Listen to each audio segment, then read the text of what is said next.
And in Badagry, here in Lagos still, accreditation started in one of the polling units in Ward 01, Unit 01. The ad hoc staff started by enlightening the voters present on the procedures for voting. So far, the card reader machine appears to be working as those verified have been cleared to vote. Lagos is one of the states where the governorship election is expected to be tight. Kaduna State is another. Let's get the latest now from our correspondent Tessa Makende. He's in Daria polling unit in Kaduna State. Hi, Tessa. So has voting commenced? Yes, voting has commenced here at Ungwenseriki. The ad hoc staff were out here quite early as the resident electoral commissioner had promised. And so it's been an impressive outing. We were at Narai earlier. The ad hoc staff were there in good time. Before 7, some of them were actually on ground. We're here at Ungwenseriki. Voting has commenced, and it's a good thing here because eligible voters are actually exercising their franchise. This governor is also here. We're at Ungwenseriki, and he walked in. Your Excellency, good morning. Good morning. Yes. What's your impression of the process so far? I'm quite impressed. There has been a significant improvement over the election of the last 2 weeks. Voting has started on time, the ad hoc staff were on time, and the security arrangements are much better.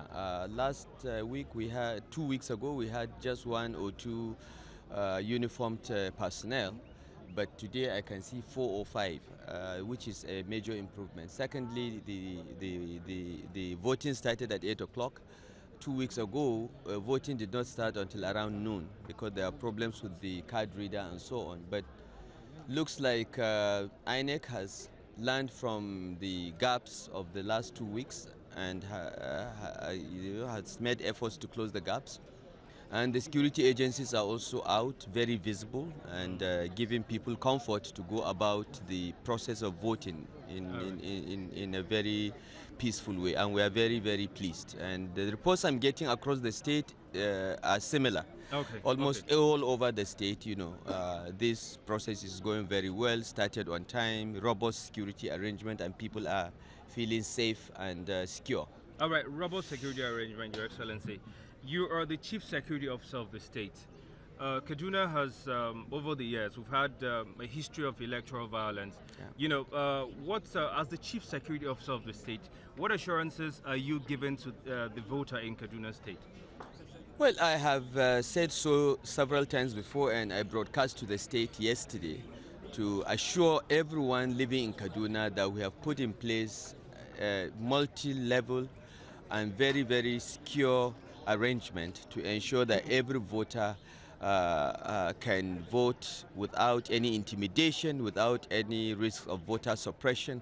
The military are out in a very visible way, though not near polling units, but just to assure people, particularly in crisis-prone areas like Birnungwari, Chukun local government and parts of southern Kaduna, that everyone is safe. We've had reports of intimidation, a lot of intimidation last week, and attempts to vote without card reader in some parts of the state. But and that's part of the reason why we ensured significantly increased deployment of police and military personnel. I'm very grateful to the Inspector General of Police for sending detachments of police mobile force, especially to the state at very short notice, and the Chief of Army Staff for increased deployment of military personnel all across the state to keep the peace. So, everyone should feel safe to come out. Those that are at home, I urge you all to come out. I'm on the queue to vote, and as long as you join the queue before 2 p.m., you are entitled to remain on the queue until you vote. So I'm appealing to everyone in Kaduna State to come out. And the queues are moving very, very well, very peaceful. Everything is fine by the grace of God. All right, thank you very much, Your Excellency. Thank you. Well, the Kaduna State Governor here, he's on the queue. He's also implored everybody, eligible voter, to come out. The turnout on the average is a bit, by what we can see here, relatively lower than we had about 2 weeks ago when we had the presidential and National Assembly election. But It's not time. It's not over yet. 2 p.m. is still several hours from here. There's a call on eligible voters at home and everywhere to come out and exercise their franchise. It's a civic responsibility they must participate in. That's the situation here at the moment. All right, Hassan Makende reporting live.